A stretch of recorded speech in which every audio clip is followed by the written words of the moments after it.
I still remember the exact moment my sister leaned back in her chair, smirking, as if she had been waiting her whole life to pour salt straight into my open wound. The dining room was warm with candlelight, my mother's favorite porcelain plate set out. The whole family gathered as if nothing ugly had ever existed between us. But the instant my sister opened her mouth, everything inside me froze. She humiliated me so effortlessly it felt rehearsed.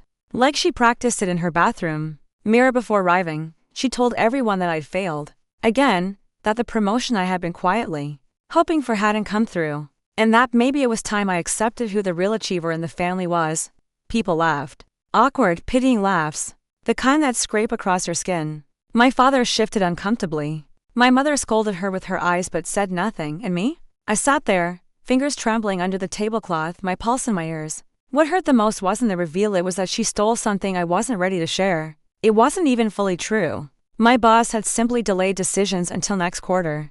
But she twisted it into failure because she knew how deeply I tie my worth to the things I build. The things I earn. She knew it would land like a blade. Growing up, she was always a star. Perfect grades, perfect friends, perfect boyfriend, perfect life. I was quieter, slower to open up, more reflective. She called me the delicate one, but not with love, more like an accusation. Our parents tried to balance us, but admiration always tipped in her direction. I never minded as much as people assumed. I liked being invisible sometimes, but she hated when attention drifted away from her. That night, she dragged it back with the cruelty of someone who enjoys watching you flinch. I held my smile and swallowed my anger with my wine.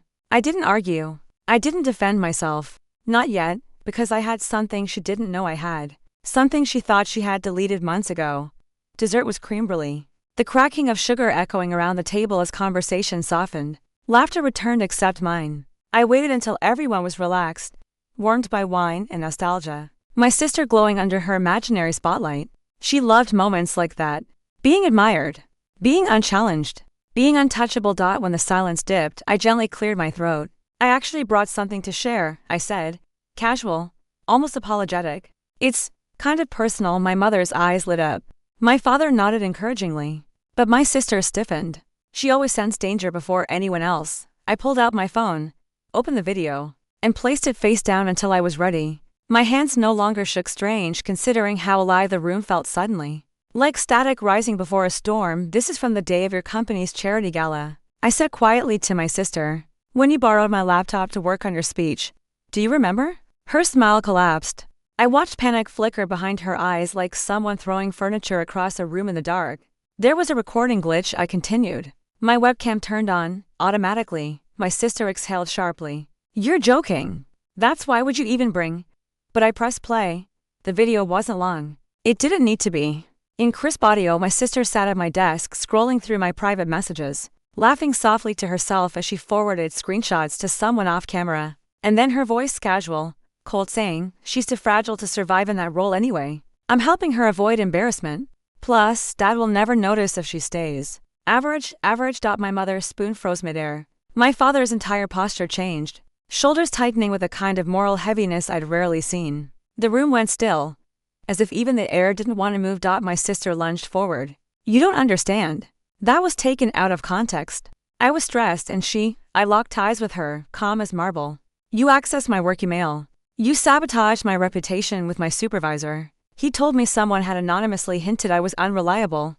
That wasn't a coincidence. Her mouth opened, then closed. The truth pressed against her throat, but she couldn't swallow it. Couldn't spit it out either. My father's voice was low, disappointed in a way that hits deeper than anger. You violated your sister's trust. You crossed a line I never thought you would. My sister shook her head wildly. She wants attention. She's twisting everything.